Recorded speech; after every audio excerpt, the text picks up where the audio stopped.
You are holding a can of something that changed history. Not a weapon, not a drug, a tin of white powder. The kind you might see sitting quietly on a supermarket shelf between the vitamins and the organic oat bars, wrapped in soft pastel colors with a smiling baby printed on the front. It looks like progress.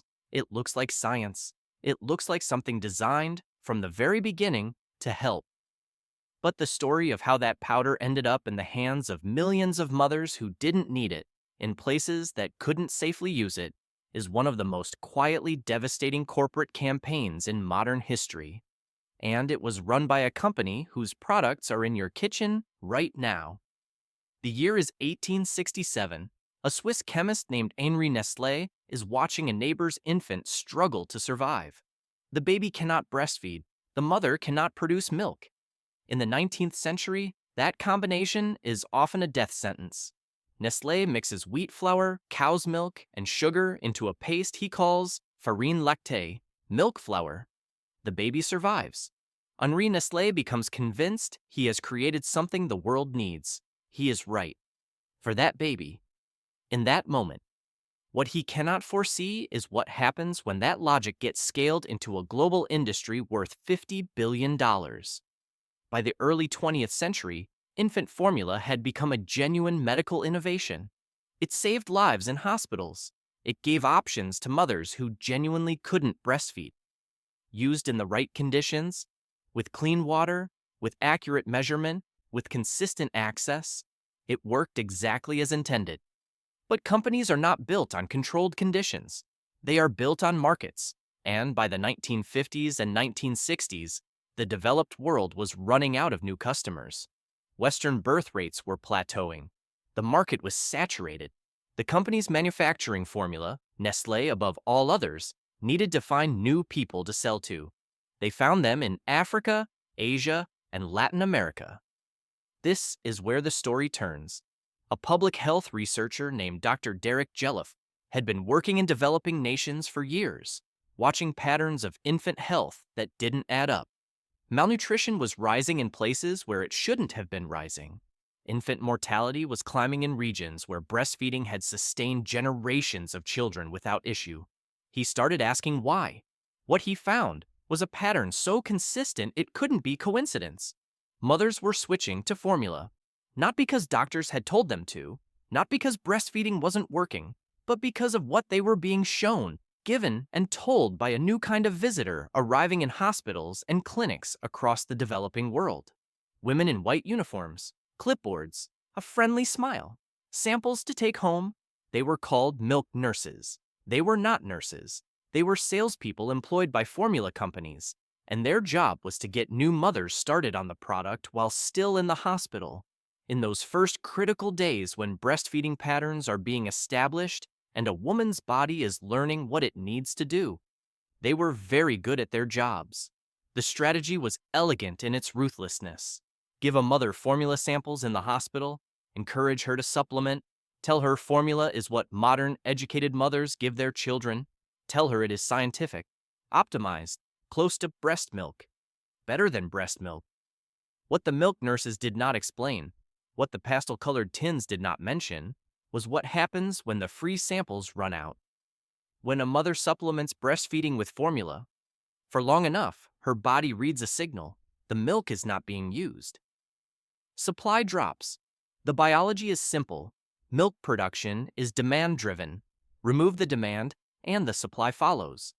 By the time the free sample is gone, the mother's own supply may be gone too. Now she needs formula, not as a choice, as a requirement. And now she has to pay for it. In countries where a single tin of formula could cost a week's wages, that was not a manageable expense. It was a trap with no exit. But there is a second problem, one more deadly than the cost. In the villages and densely populated urban slums where these campaigns were most aggressive, clean water was not a given. Formula must be mixed with water. If that water is contaminated, and in many of these communities, it was regularly contaminated with bacteria, parasites, and industrial runoff, then every bottle fed to an infant is a vehicle for infection. Breastfed babies receive immune protection directly from their mothers. Formula-fed babies receive none. Dr. Jelliff gave this a name. He called it commerciogenic malnutrition. Malnutrition caused not by poverty alone, not by drought or war or crop failure, but by commerce. By the deliberate choice of a company to insert a product into a biological system that was functioning perfectly, in conditions that made the product dangerous. He was not the first to see it. He was just the first with a name for it. In 1939, a British physician named Dr. Cicely Williams stood before the Singapore Rotary Club and gave a speech she titled Milk and Murder. She had spent years watching sweetened condensed milk being marketed to mothers across Southeast Asia as a substitute for breastfeeding. She was watching infants die. Her words were not diplomatic. She said the people responsible for these marketing campaigns should be tried for manslaughter. She said this in 1939. The industry continued for another 35 years without meaningful consequence. In 1974, a journalist named Mike Muller published a report through a British charity called War on Want. He titled it The Baby Killer. It documented in precise source detail what Nestlé and other companies were doing across the developing world. The fake nurses, the free samples, the hospital access, the mothers who had lost their milk and couldn't afford the powder that had replaced it, the contaminated water, the dead children. The report caused a serious scandal across Europe. Nestlé sued. They brought a case in Switzerland against the activist group that had translated and retitled the report with the phrase, Nestlé kills babies. The trial ran for 2 years.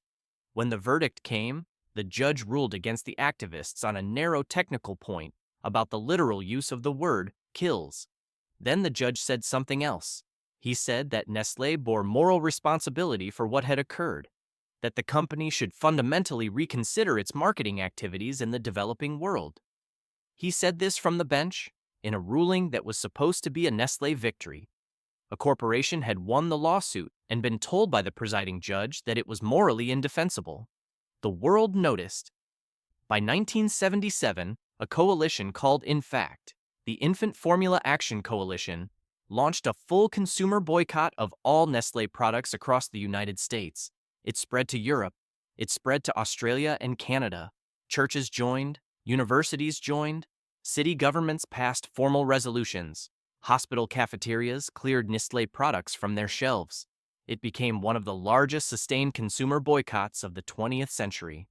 In 1981, the World Health Organization responded with a binding international framework, the International Code of Marketing of Breast Milk Substitutes. It prohibited free samples being distributed to new mothers. It banned company representatives from posing as healthcare workers. It restricted advertising that implied formula was equivalent or superior to breastfeeding. It required all materials to acknowledge breastfeeding as the preferred option for infant nutrition. Nestlé agreed to comply. What followed was decades of documented methodical noncompliance. A study published in Social Science and Medicine in 1994 examined formula marketing practices across multiple developing countries and found that violations of the WHO code were not the exception. They were standard operating procedure. Free samples still reached hospitals. Labels still appeared without adequate instructions in local languages. Healthcare workers were still receiving gifts and payments from company representatives.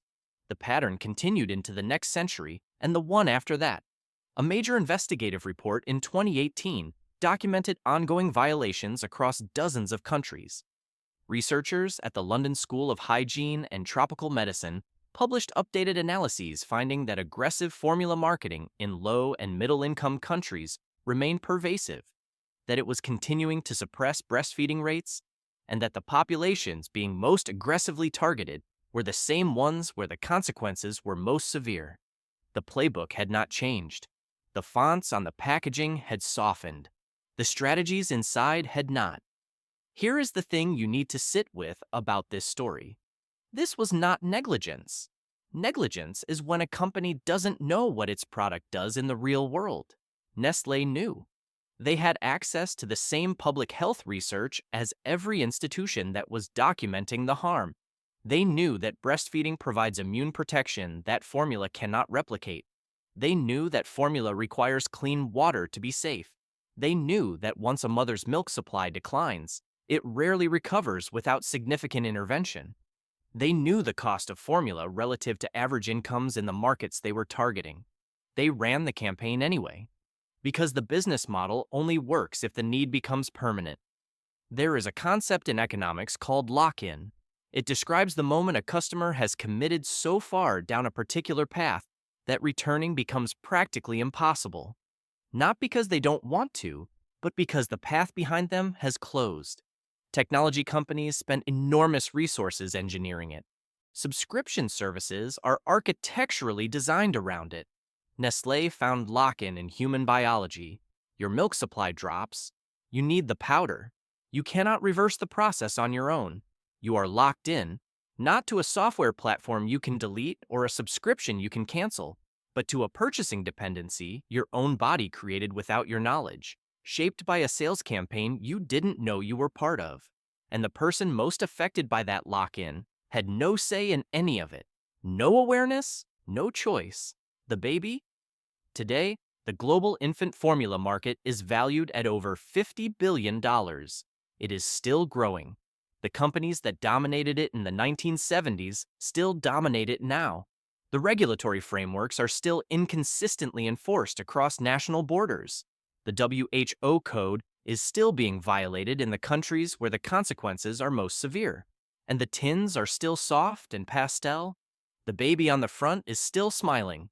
The language on the side, inspired by nature, closest to breast milk, gentle on tiny tummies, is not there by accident. It exists to position formula not as a medical product for the specific situation of a mother who genuinely cannot breastfeed, but as a lifestyle choice, a preference, a decision you make the way you choose between two kinds of yogurt. That framing is a strategy. It was a strategy in 1970. It is a strategy now. Public health researchers have spent decades attempting to measure the human cost of it. Estimates for the peak years of aggressive formula marketing in the developing world suggest hundreds of thousands of infant deaths per year were attributable to unsafe formula use. Some researchers put that number considerably higher. The data has never been precise enough to settle the question definitively, and that uncertainty is itself part of the story. Henri Nestlé watched one baby survive in 1867. He believed sincerely that he had created something that saves lives. He was right. For that baby, in that moment, in that specific, narrow, controlled situation. But you are not living in 1867. You are living in a world shaped by what happens when you take something designed for one specific and genuine need and build a $50 billion industry on persuading the entire world that the need is universal, that the thing your body already knows how to do is somehow not enough. The tin of white powder is still on the shelf. The smiling baby is still on the front. And somewhere right now, a mother who never needed it is buying it anyway. Because a long time ago, a woman in a white uniform told her it was the modern thing to do.